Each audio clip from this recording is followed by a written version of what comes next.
acaba de ser revelado um plano sujo dentro do STF. Segundo informações de bastidores, é algo tão grave, mas algo tão grave, que está praticamente levando ao fechamento do Congresso. Por aí vocês já tiram. E mais, gente, ainda tem vídeo vazado de senador e vídeo íntimo, e eu vou trazer todos os detalhes para vocês, entre outras notícias que prometem incendiar Brasília.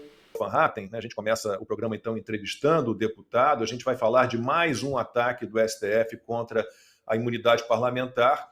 O deputado está sendo investigado por uma declaração feita na tribuna da Câmara. Ele só ficou sabendo disso depois de ter sido intimado pela Polícia Federal para prestar depoimento. A investigação foi instaurada depois de um discurso do Van Hatten no dia 14 de agosto, no qual ele criticou o delegado Fábio Schor, da Polícia Federal.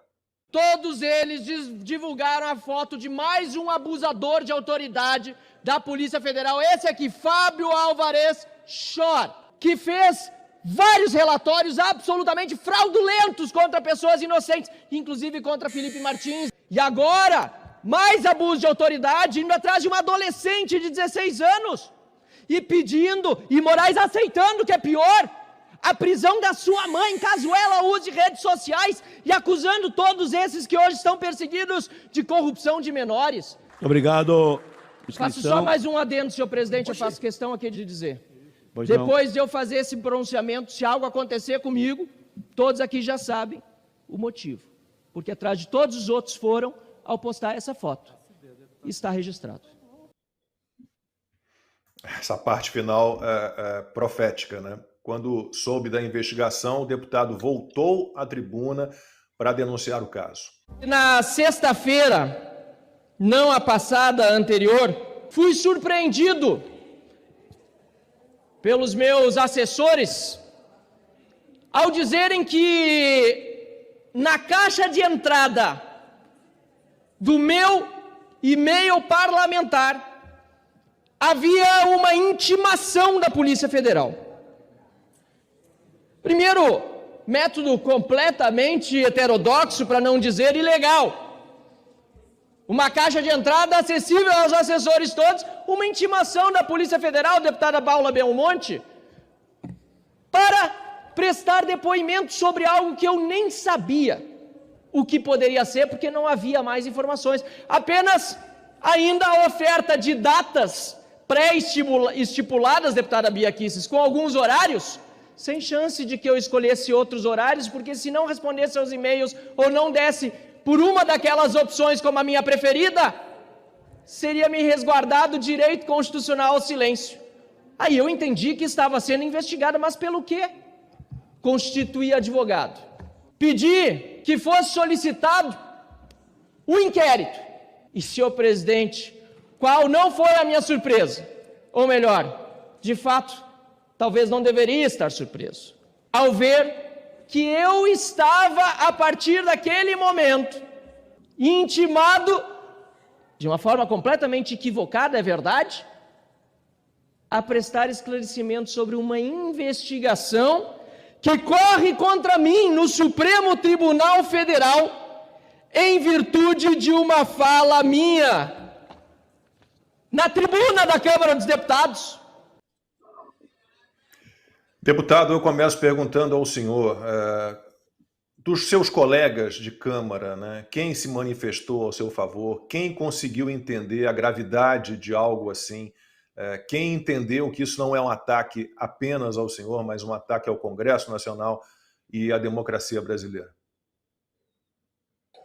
Olha, Lacombe, esse trabalho ainda está sendo feito, tá? Eu preciso dizer que, até o momento, vários colegas parlamentares da oposição já se manifestaram, principalmente da oposição, de forma veemente nas redes sociais ou na tribuna, né? Nós tivemos do Nicolas ao Gustavo Gayer, ao Zuco, que fez uma manifestação também no seu Instagram há pouco, lá do meu estado, do Rio Grande do Sul, Sanderson, vários parlamentares do meu estado e do restante do Brasil, mas vinculados à oposição, e no Senado da República também muitos senadores se manifestando contra essa violação da imunidade parlamentar.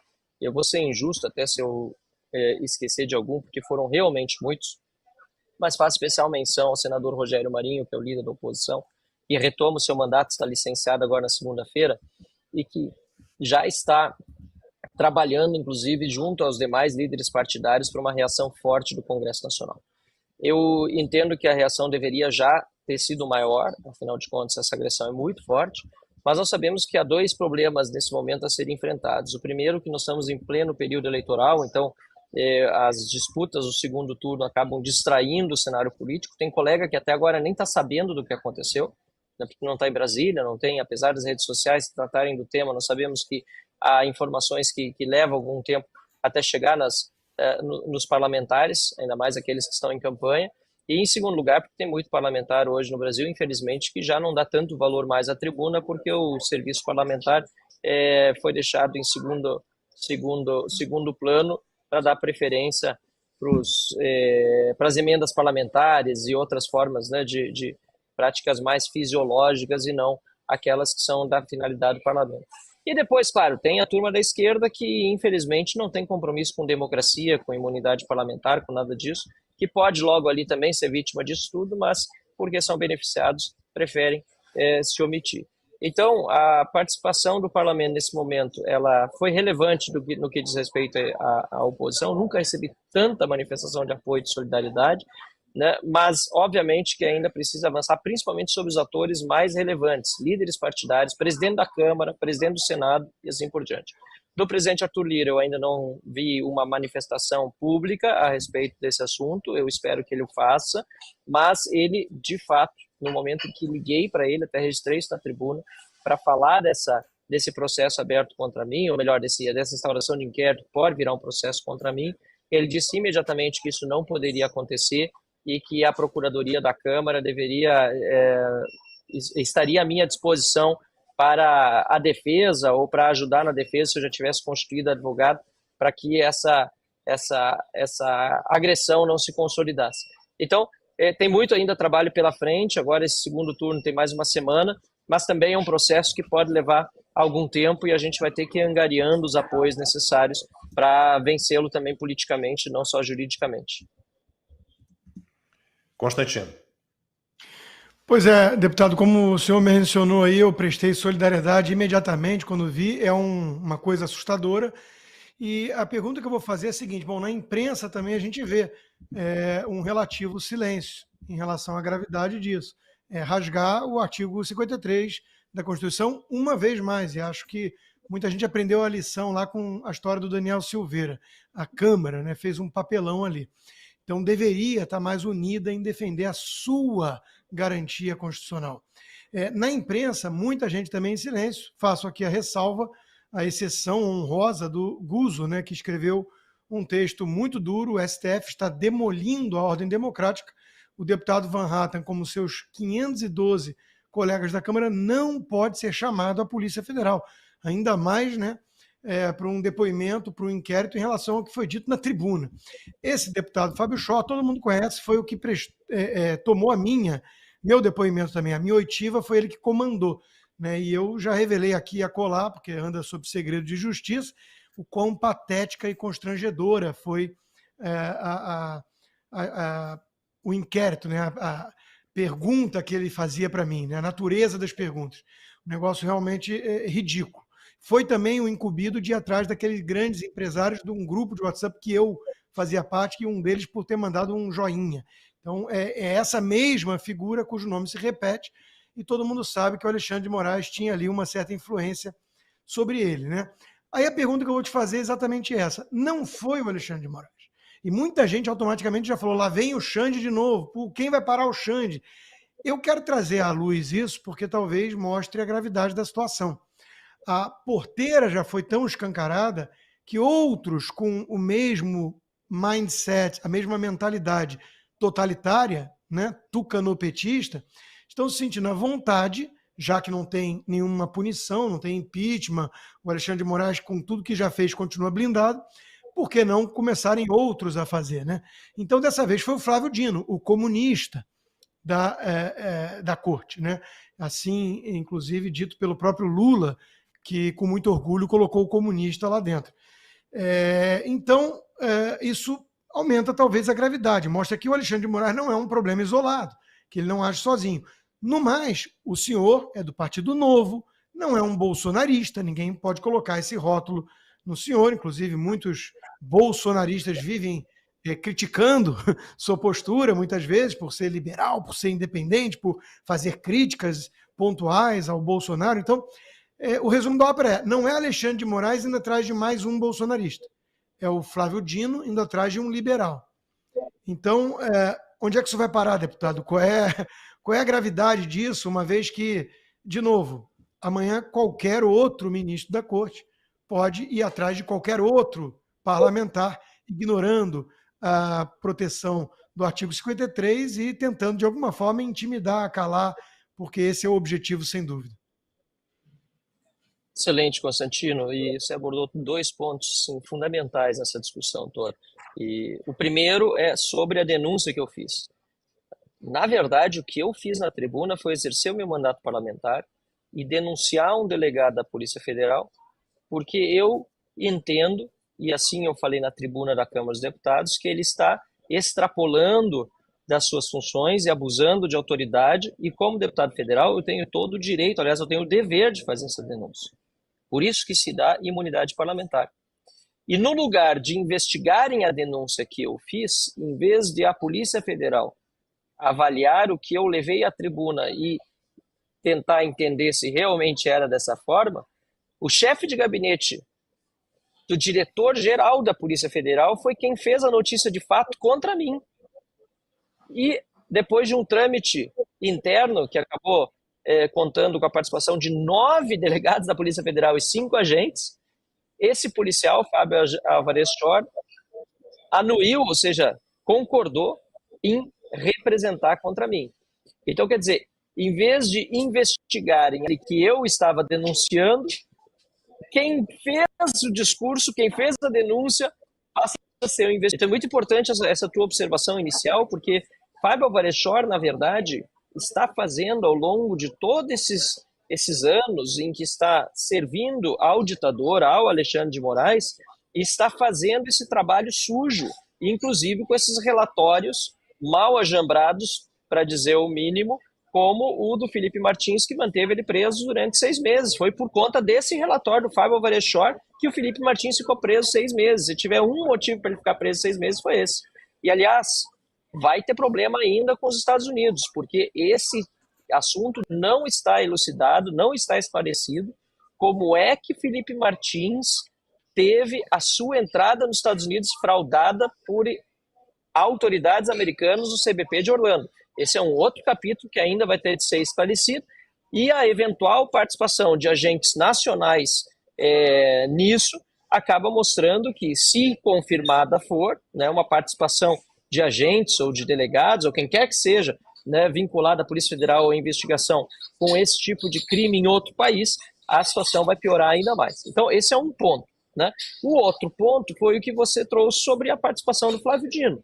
De fato, não foi Alexandre de Moraes o relator, não é ele o relator desse inquérito agora que foi aberto contra mim.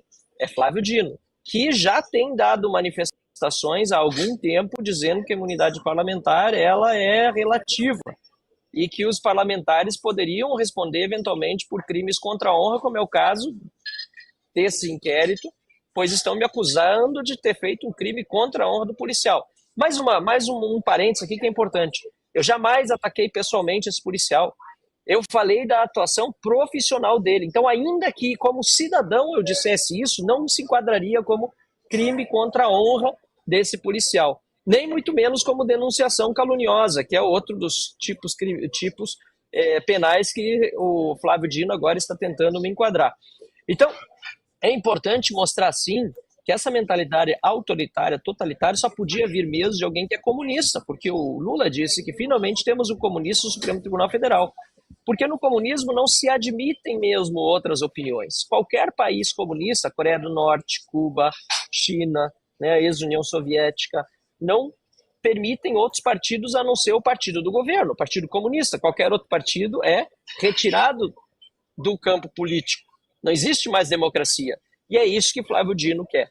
E também é importante lembrar Constantino, que Flávio Dino disse a respeito de um colega parlamentar meu, Zé Nelto, que chamou Gustavo Gayer de nazista, chamou Gustavo Gayer de fascista. Quando perguntado sobre essas ofensas feitas ao deputado Gustavo Gayer por este chamado Zé Nelto, o Flávio Dino disse que não tinha problema, que chamar de nazista e de fascista era de jogo político, que são correntes políticas ideológicas e, portanto, pode ser chamado. Agora, eu dizer que um policial federal, um abusador de autoridade, na tribuna da Câmara dos Deputados, isso já pode ser crime contra a honra. Por favor, né?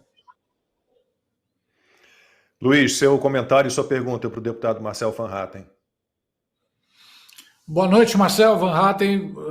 Em primeiro lugar, queria mais uma vez parabenizá-lo pelo excelente trabalho que tem feito, pela nossa liberdade. Eu tenho acompanhado bem de perto essa luta, essa briga dos nossos parlamentares e realmente é muito difícil, né? A pergunta que eu queria fazer é em relação a essa normalização dessa situação, porque todo mundo está vendo que é um absurdo, todo mundo está vendo que liberdades estão sendo tiradas, a gente está vendo que a Constituição está sendo desobedecida dia após dia, né? As leis estão sendo criadas ao sabor da vontade de alguns dos togados, né? Não tem nada a ver com lei, não tem nada a ver com a Constituição, eles estão, né, invadindo, inclusive, as atribuições do Congresso.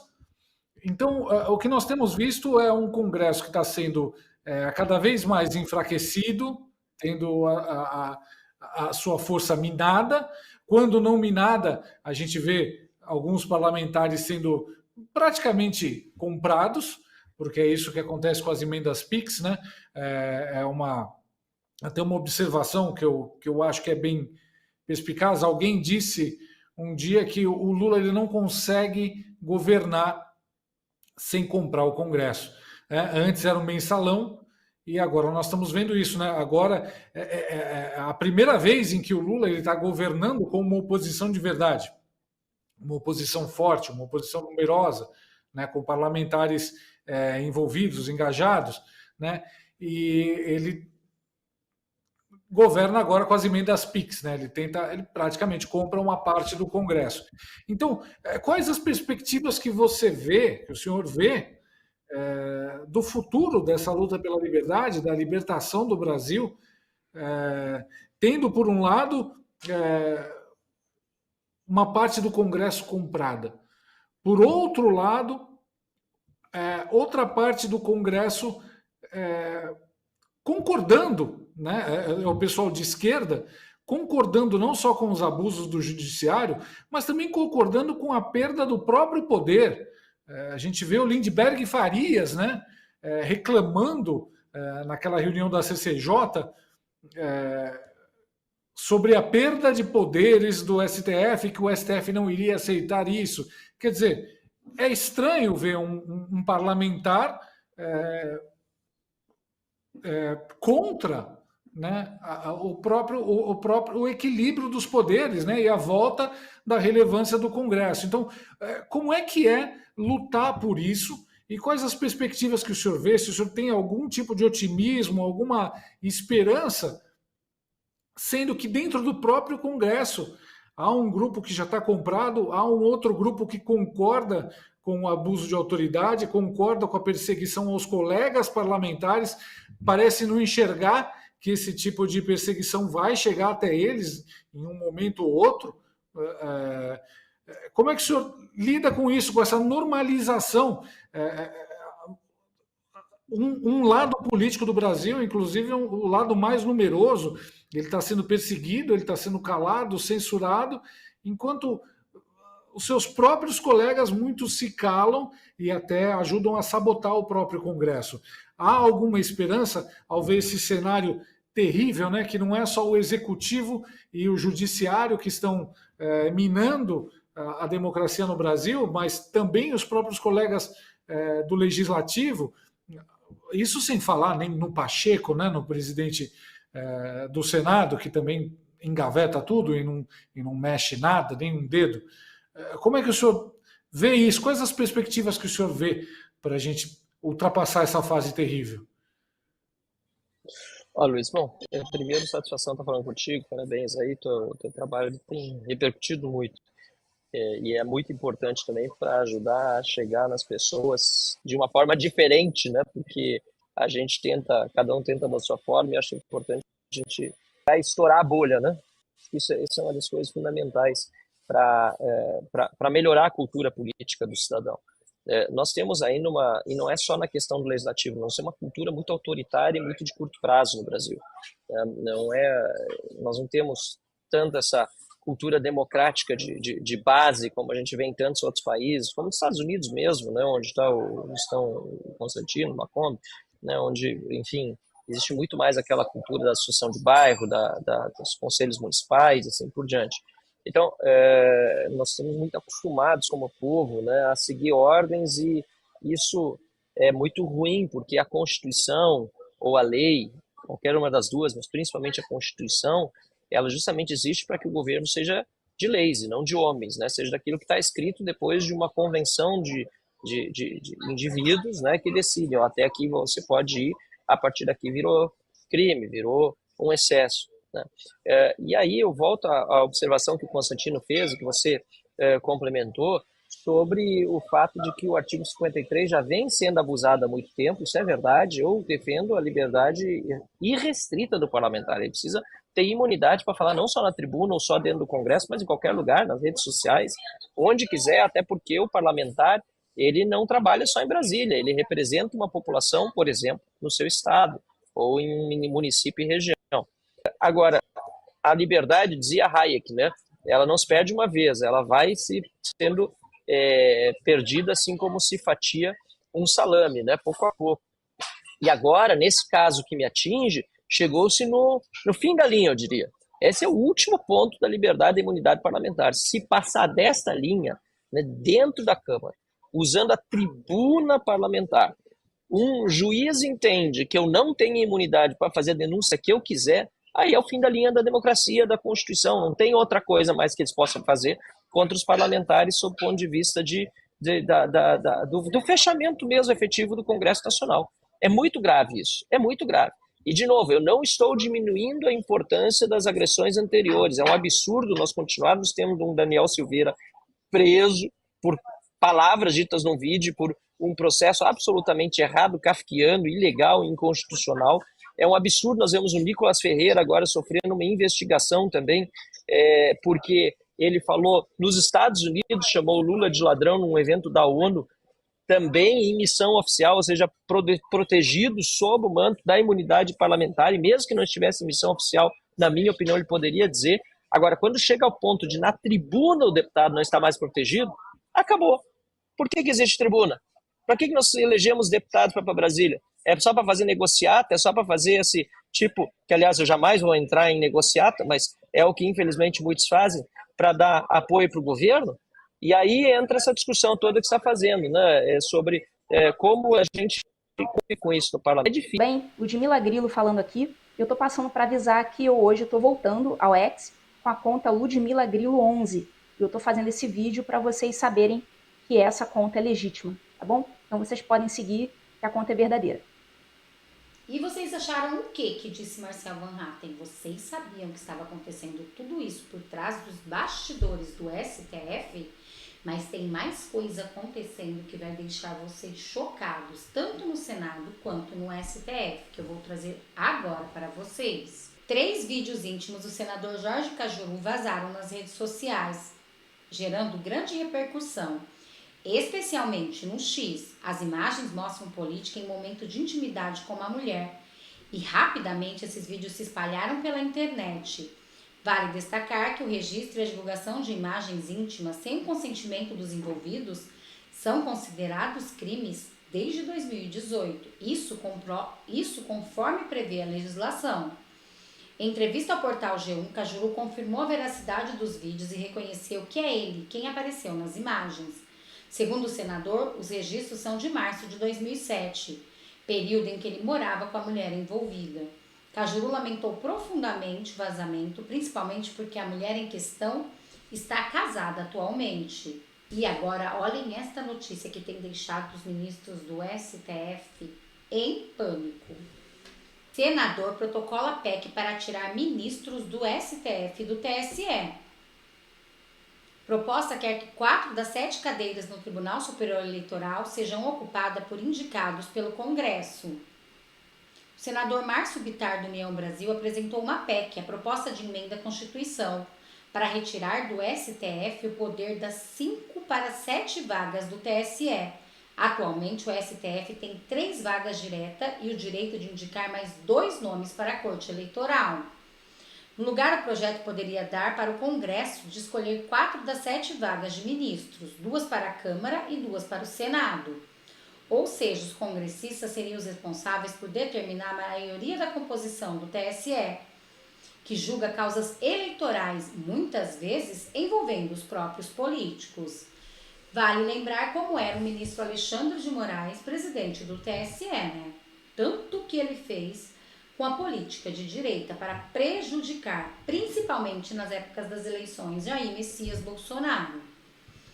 Isso realmente caiu como uma bomba no colo do ministro, mas que os senadores também sabem escolher bem, né? Porque depois de escolher Flávio Dino como ministro do STF, olha quantas coisas vêm acontecendo com Flávio Dino. Ele já veio pedir a prisão de Monark e agora mais essa com Marcel Van Hatten. Ao que tudo indica, ele pode chegar a ser até mesmo pior, se é que dá para ser, do que Alexandre de Moraes. E vocês, gente, deixa aqui nos comentários o que vocês acharam dessa perseguição política para Marcel Van Hatten. E também sobre esse delegado Fábio Alvarez Shor. Não deixem de opinar. Tanto vocês quanto a sua opinião é muito importante para mim.